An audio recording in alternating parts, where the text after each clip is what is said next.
Bidadi township ನಿರ್ಮಾಣದ ಜಟಾಪಟಿ ವಿಚಾರ ನಿನ್ನೆ ರೈತರು ಇನ್ನೊಂದು ಹಂತಕ್ಕೆ ಹೋರಾಟವನ್ನ ತೆಗೆದುಕೊಂಡು ಹೋದ್ರು. ಸರ್ವೆಗೆ ಬಂದಿದ್ದಂತಹ ಅಧಿಕಾರಿಗಳಿಗೆ ಪೊರಕೆ ಸೇವೆ ಮಾಡೋದರ ಮೂಲಕ ಪಾಠ ಕಲಿಸ್ತಾ ಇದೀವಿ ನಾವು ಅಂತ ತಿಳಿಸಿದ್ರು. ಸ್ಥಳದಲ್ಲಿ ಉದ್ವಿಗ್ನ ವಾತಾವರಣ ನಿನ್ನೆ ನಿರ್ಮಾಣ ಆಗಿತ್ತು. ಇದಕ್ಕೆ ಮೂಲ ಕಾರಣನೂ ಕೂಡ ಹೇಳ್ತೀವಿ ನಿಮಗೆ. ಅಧಿಕಾರಿಗಳ ಮೇಲೆ ಹಲ್ಲೆ ಮಾಡಿದ್ದ ರೈತರ ಮೇಲೆ ಈಗ FIR ಆಗಿರೋದ್ರ ಮಾಹಿತಿ ಸಿಗ್ತಾ ಇದೆ. ಬಿಡದಿ ಠಾಣೆಯಲ್ಲಿ 20ಕ್ಕೂ ಹೆಚ್ಚು ರೈತರ ಮೇಲೆ FIR ಆಗಿದೆ. ಸರ್ಕಾರಿ ಕೆಲಸಕ್ಕೆ ಅಡ್ಡಿ ಮಾಡಿದ್ದಾರೆ, ಜೊತೆಗೆ ನಮ್ಮ ಮೇಲೆ ಹಲ್ಲೆ ನಡೆಸಿದ್ದಾರೆ ಅಂತ ದೂರನ್ನ ಕಂದಾಯ ಇಲಾಖೆಗೆ ಸಂಬಂಧಪಟ್ಟಂತಹ ಅಧಿಕಾರಿಗಳು, ಸರ್ವೆ ಆಫೀಸರ್ಸ್ ಯಾರಿದ್ರು ಅವರು ಕಂಪ್ಲೇಂಟ್ ಮಾಡಿದ್ರು. ಕಂಪ್ಲೇಂಟ್ನ ಅನ್ವಯ ಈಗ FIR ಆಗಿರೋದ್ರ ಮಾಹಿತಿ ಸಿಗ್ತಾ ಇದೆ. ನಿನ್ನೆ ಅಂತೂ ಈ ವಿಜುವಲ್ಸ್ ರೈತರ ಸಿಟ್ಟು ರೌದ್ರಾವತಾರ ಯಾವ ರೀತಿ ಇತ್ತು ಅನ್ನೋದಕ್ಕೆ ಉದಾಹರಣೆ ಅನ್ನೋ ರೀತಿನಲ್ಲಿ ಇತ್ತು. ಯಾವ ಜಮೀನಿಗೆ ಬಂದು ಸರ್ವೆ ಮಾಡೋಣ ಅಂತ ಬಂದಿದ್ರು ಅಧಿಕಾರಿಗಳು, ಅದೇ ಜಮೀನು ತುಂಬ ಅಟ್ಟಾಡಿಸ್ಬಿಟ್ರು ಅಧಿಕಾರಿಗಳನ್ನ. ರೈತರು ಕೈಯಲ್ಲಿ ಪೊರಕೆ ಹಿಡ್ಕೊಂಡು ಹೆದರಿಸಿ ಅಲ್ಲಿಂದ ಓಡಿಸಿದ್ರು. ಬಿಡದಿಯಲ್ಲಿ JMC ಸರ್ವೆಗೆ ರೈತರು ವಿರೋಧವನ್ನು ವ್ಯಕ್ತಪಡಿಸ್ತಾ ಇದ್ದಾರೆ. ಜಾಯಿಂಟ್ ಮೆಜರ್ಮೆಂಟ್ ಸರ್ವೆ ನಾವು ಒಪ್ಪಿಗೆ ಕೊಡ್ತಾ ಇಲ್ಲ ಅಂತ. ಯೋಜನಾ ವ್ಯಾಪ್ತಿಯ ಹಳ್ಳಿಗಳಲ್ಲಿ ರೈತರು ಹೈ ಅಲರ್ಟ್ ಆಗಿದ್ದಾರೆ. JMC ಸರ್ವೆಯನ್ನ ಮುಂದುವರಿಸಿದ್ರೆ ತಡೆಯೊಡ್ಡೋದಕ್ಕೆ ಬೇಕಾದ ತಯಾರಿಯನ್ನ ಮಾಡ್ಕೊಳ್ತಾ ಇದ್ದಾರೆ. ಜಿಲ್ಲಾಡಳಿತಕ್ಕೆ ಪರಿಸ್ಥಿತಿ ಗೊತ್ತಿದೆ, ತುಂಬಾ ಸೂಕ್ಷ್ಮವಾಗಿದೆ ಅಂತ ಹೀಗಾಗಿ ಹ್ಯಾಂಡಲ್ ಮಾಡೋದಕ್ಕೆ ಪ್ರಯತ್ನ ಪಡ್ತಾ ಇದೆ. JMC ಸರ್ವೆಯನ್ನ ತಾತ್ಕಾಲಿಕವಾಗಿ ನಿಲ್ಲಿಸಿದ್ದಾರೆ.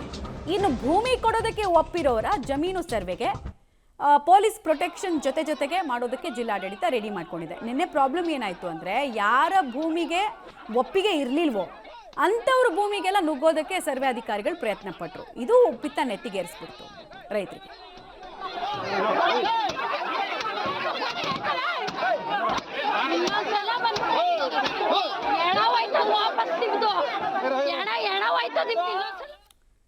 ಡೀಟೇಲ್ಸ್ ಕೊಡ್ತಾರೆ ವಿನಯ್. ಇವತ್ತಿನ ಪರಿಸ್ಥಿತಿ ಹೇಗಿದೆ? ಇವತ್ತು ಅಧಿಕಾರಿಗಳು ಒಂದು ವೇಳೆ ಸರ್ವೆಗೆ ಬರೋದಾದ್ರೆ ಯಾವ ಭಾಗದಲ್ಲಿ ಬರ್ತಾರೆ, ಅದಕ್ಕೆ ಮಾಡ್ಕೊಂಡಿರುವಂತಹ ತಯಾರಿಗಳೇನು, ಈ ಕಡೆಗೆ ರೈತರು ಮಾಡ್ತಾ ಇರುವಂತಹ ಹೋರಾಟ ಇವತ್ತು ಯಾವ ಸ್ವರೂಪದಲ್ಲಿ ನಾವು ನೋಡ್ಬೋದು?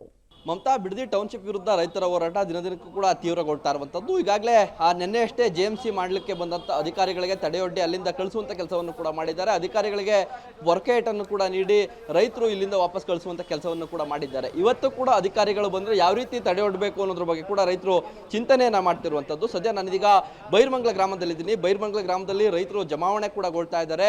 ಮುಂದಿನ ಹೋರಾಟವನ್ನು ಯಾವ ರೀತಿಯಾಗಿ ಮಾಡಬೇಕು ಅನ್ನೋದ್ರ ಬಗ್ಗೆ ಕೂಡ ಮಾತುಕತೆಯನ್ನು ನಡೆಸಲಿಕ್ಕೂ ಕೂಡ ಸಿದ್ಧವಾಗಿದ್ದಾರೆ. 11 ಗಂಟೆ ವೇಳೆಗೆ ಒಂದು ಮೀಟಿಂಗ್ ಮಾಡಿ ಮುಂದಿನ ಹೋರಾಟದ ರೂಪುರೇಷೆಗಳ ಬಗ್ಗೆ ಕೂಡ ಚರ್ಚೆಯನ್ನ ಮಾಡ್ತಿದ್ದಾರೆ. ಜೊತೆಗೆ ಈಗಾಗಲೇ ಬಂದಿರುವಂತಹ ರೈತರು ಕೂಡ ಒಂದು ಕ್ರಿಮಿನಾಶಕದ ಒಂದು ಬಾಟಲ್ ಅನ್ನು ಕೂಡ ಇಟ್ಕೊಂಡು ಬಂದು ಕೂತಿರುವಂತದ್ದು ದೃಶ್ಯಗಳಲ್ಲಿ ನೋಡ್ತಾ ಇದ್ದೀರಿ.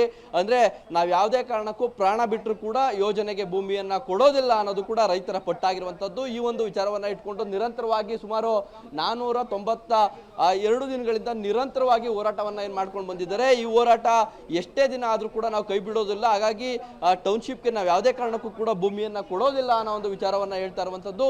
ಆ ನಿಟ್ಟಿನಲ್ಲಿ ರೈತರ ಹೋರಾಟ ಕ್ಷಣಕ್ಕೂ ಕೂಡ ತೀವ್ರಗೊಳ್ತಾ ಇದೆ. ಸದ್ಯ ರೈತರು ಈ ಭಾಗದಲ್ಲಿದ್ದಾರೆ, ಅವ್ರನ್ನ ಮಾತನಾಡಿಸುವಂತ ಕೆಲಸವನ್ನು ಕೂಡ ಮಾಡ್ತೀನಿ.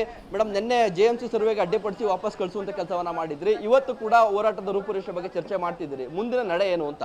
ಮುಂದಿನ ನಡೆ ಏನಂತ ಅಂದ್ರೆ, ನಮ್ಮ ಪ್ರಾಣದ ಮೇಲೆ ಅವರು ಇದು JMC ಮಾಡಬೇಕು, ಇಲ್ಲ ನಾವಿರ್ಬೇಕು ಅವ್ರು ಇರಬೇಕು. ಯಾವುದೇ ಕಾರಣಕ್ಕೂ ಅವ್ರು ನಮ್ಮ ಭೂಮಿಗೆ ಕಾಲಿಕ್ಕಕ್ಕೆ ನಾವು ಬಿಡಲ್ಲ.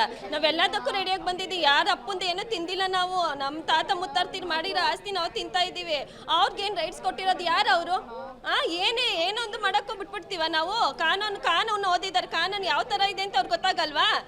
ಏನು ರೈತರದ್ದೇ ಇದು ತಿನ್ನಕ್ಕೆ ಬರ್ತಾ ಇದ್ದಾರಾ? ಏನು ಅಷ್ಟೋ ಗೊತ್ತಾಗಲ್ವಾ ಅವ್ರಿಗೆ? ಪೊಲೀಸ್ ಅವರು ಅಷ್ಟೇ, ಅವ್ರು 6 ಕೊಟ್ಟರೆ 10 ಕಡೆ 3 ಕೊಟ್ಟರೆ ಸಸ್ಯಕ್ಕೆ ಅಂತ ಇವರು ಎಷ್ಟು ಹೆಣ್ಮಕ್ಳಿಗೆ ಇದಾಗ್ತಾ ಇದೆ. ಅವ್ರು ಏನಾದ್ರು ಕೇಳಿದಾರಾ? ಏನಕ್ಕೆ ಕೇಳಿಲ್ಲ. ಅವ್ರದ್ದು ಹೆಂಗ್ ಬೇಕಾದ್ರೆ ಹಂಗೆ ಮಾತಾಡ್ತಾರೆ ಅವರು. ಯಾವ ಅಧಿಕಾರಿಗಳು ಬಂದ್ರು ಅಷ್ಟೇ, DC ಅಲ್ಕೊಂತಿದ್ದಾನೆ AC ರೂಮ್ ಮೇಲೆ. ಬಾಲಕೃಷ್ಣನೂ ಅಷ್ಟೇ, ಬಂದಿಲ್ಲಿ ರೈತರ ಕಷ್ಟ ನೋಡ್ಬೇಕು. ಹಿಂದೆ ಅವ್ನು ಅಲ್ಕೊಂತ್ಕೊಂಡು ಬೇರೆಯವ್ರನ್ನ ಕಳ್ಸೋದಲ್ಲ. ಬರ್ಲಿ ಇವತ್ತು ಏನಾಯ್ತದ ನಾವಿರ್ಬೇಕು, ಅವ್ರ ಬೇಕು. ವಿಶ್ವದ ಬಾಟ್ಲು ತಂದಿದ್ದೀವಿ. 20 ಜನರ ವಿರುದ್ಧ FIR ಮಾಡಿದ್ದಾರೆ. ಆಗ್ಲಿ, FIR ಆದ್ರೂ ಹಾಕ್ಲಿ, ಗುಂಡಾದ್ರೂ ಆಡ್ಸ್ಲಿ, ನಮ್ಗೆ ಯಾವ್ದಕ್ಕೆ ಇದ್ರಲ್ಲ. ನಾವು ಎಲ್ಲದಕ್ಕೂ ರೆಡಿಯಾಗಿ ಬಂದು ನಿಂತಿದೀವಿ. ಪೊರ್ಕೆಲ್ ಹೊಡೆದಿದೀವಿ. ಇವತ್ತು ಪೊರ್ಕೆ ಕಲ್ಲು ಒನ್ಕೆಲೆಲ್ಲ ಹೊಡೆದೇ ಕಳ್ಸೋದು. ನಾವು ಅದೇ ಹೇಳ್ತಾ ಇಲ್ವಾ, ನಮ್ಮ ಮೇಲೆ ಅವರು ನಮ್ಮ ಶವದ ಮೇಲೆ JMC ಮಾಡಬೇಕು. ಇಲ್ಲ ಅಂದ್ರೆ ಏನಾಗುತ್ತೋ ಮುಂದಿನ ನಡೆ ನಾವು ತೋರಿಸ್ತೀವಿ ಏನು ಅಂತ. ಮತ್ತಷ್ಟು ರೈತರು ಇದ್ದಾರೆ ಸರ್. ಈಗ ಅವ್ರು ಹೇಳ್ತಿದ್ದಾರೆ ಯೋಜನೆಗೆ ಒಪ್ಕೊಂಡಿರೋರ್ದ ಸರ್ವೆ ಮಾಡ್ತೀವಿ, ವಿರೋಧ ಇರೋರ್ದ ಬಿಡ್ತೀವಿ ಅಂತ ಹೇಳ್ತಿದ್ದಾರೆ ಸರ್. ಮುಂದಿನ ದಿನಗಳಲ್ಲಿ ಪೊಲೀಸ್ ಫೋರ್ಸ್ ತಗೊಂಡ್ಬಂದು ಸರ್ವೆ ಮಾಡಿದ್ರೆ ಹೇಗಿರುತ್ತೆ ಹೋರಾಟ ಅಂತ? ಸರ್, ಅವರು ಹೇಳೋದೆಲ್ಲ ಸುಳ್ಳು. ಇವಾಗ ಒಂದು ಮಾತು ಹೇಳ್ತಾರೆ, ನಾಳೆ ಒಂದು ಮಾತಾಡ್ತಾರೆ. ನಾವು 488 ದಿನದಿಂದ ಅವತ್ತು ಸತ್ಯಾಗ್ರಹ ಮಾಡ್ತಾ ಇದ್ದೀವಿ. ಹೊಟ್ಟೆ ಊಟ ಇಲ್ಲ, ಟೈಮ್ ಸರಿಯಾಗಿ ಅನ್ನ ಇಲ್ಲ ಮಾಡ್ತಾ ಇದ್ದಾಗ ಇದೇ DCRಗೆ ಮನವಿ ಕೊಟ್ಟು ಒಂದು 10 ಸಲ ಮನವಿ ಕೊಟ್ಟಿದ್ದೀವಿ. ಒಂದು 4,000 ಹೋಗಿ ಮನವಿ ಕೊಟ್ಟಾಗ 144 ಸೆಕ್ಷನ್ ಜಾರಿ ಮಾಡಿದ್ರು. ಅದೇ ಒಂದು 30 ಜನ ಹೋಗ್ಬಿಟ್ಟು ಅವ್ರ ಕಡೆ ಸುಸ್ವಾಗತ ಮಾಡಿದ್ರು. ನಾವು ಇದೇ DCRಗೆ ಒಂದು 20 ದಿನದಿಂದ ಹೋಗಿದ್ದು. ಸ್ವಾಮಿ, ನಮ್ಗೆ ಯಾಕೆ ಇಷ್ಟೊಂದು ತೊಂದರೆ ಕೊಡ್ತಾ ಇದ್ದೀರಿ? ನಮ್ಮ ಮನೆ ಮೇಲೆ ಯಾಕೆ ನಿಂತ್ಕೋತಾ ಇದ್ದೀರಿ ನೀವು? ನಮ್ಮ ಮನೆ ಮೇಲೆ ನಮ್ಮ ಜೀವ ಯಾಕೆ ತೆಗಿತಾ ಇದ್ದೀರಿ ಸ್ವಾಮಿ? ನಮ್ಮನ್ನು ಫ್ರೀಯಾಗಿ ಬಿಟ್ಬಿಡಿ ಸ್ವಾಮಿ ಅಂತ ಕೇಳ್ದೋ. ಅವಾಗ ಏನು ಹೇಳಿದ್ರು, ಇಲ್ಲ ಸ್ಪೆಷಲ್ ಡಿ ಸಿ ಕರ್ಸ್ತೀನಿ, ಸ್ಪೆಷಲ್ ಡಿ ಸಿ ಕರ್ಸ್ಬಿಟ್ಟು ನಾನು ಮಾತಾಡ್ತೀನಿ, ನಾನು ಸಾಧ್ಯ ಜೊತೆಗೆ ಬರ್ತೀನಿ ಅಂದರು.